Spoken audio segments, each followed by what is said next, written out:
Retire हो जाते हैं तो आप चाहे जितने बड़े पद पे हों, चाहे आप आईपीएस हो, आईएएस हो, कोई मंत्री हो, कुछ भी हो, तो 1-2 महीने बाद आपको खाली घर पे बैठना पड़ेगा। आप लोगों से फोन करेंगे, आओ यार थोड़ी देर मेरे साथ बैठो, थोड़ा टाइम बिताया जाए।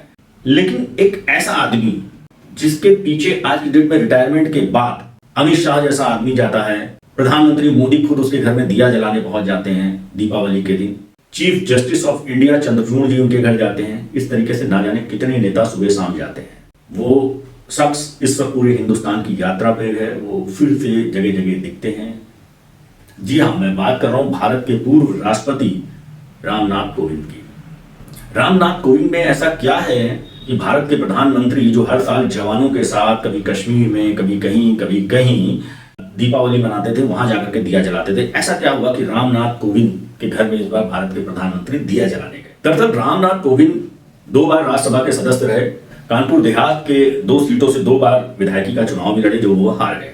और 2014 के बाद से एकदम से उनमें बहुत ज्यादा ताकत आ गई, उन्हें भारत का राष्ट्रपति तक बना दिया गया। नरेंद्र मोदी के खासम खास लोगों में से एक थे, वो भारत के राष्ट्रपति बना दिए गए। अब आज की डेट में स्थिति है कि अमित शाह जैसा दावर नेता जो भारत में चाणक्य कहलाता है राजनीति का, वो वहां मिलने जा रहे हैं, प्रधानमंत्री उनके घर दीप जला रहे हैं। सत्ता के गलियारों में एक बड़ी चर्चा है कि प्रधानमंत्री ऐसा क्यों कर रहे हैं।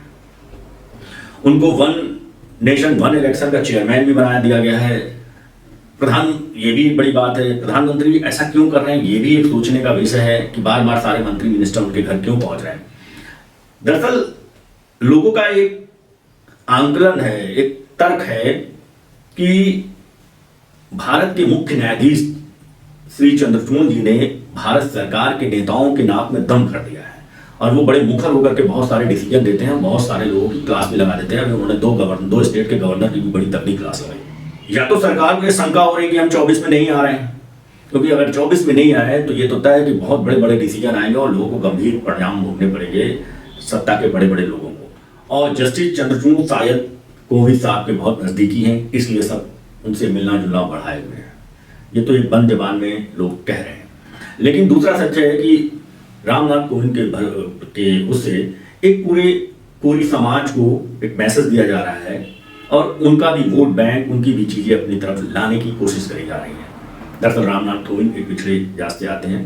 पूरी समाज जो कानपुर देहात इलाके में 40 बहुत ही ज्यादा उसका वोट बैंक है, उसको भी साधने की कोशिश इनके माध्यम से करी जा रही है। नरेंद्र मोदी इस वक्त कोई दांव नहीं छोड़ना चाहते हैं वोट बटोरने का, कोई भी चीज नहीं छोड़ना चाहते हैं वोट बटोरने की। देखते रहिए टीवी एक्सपर्ट।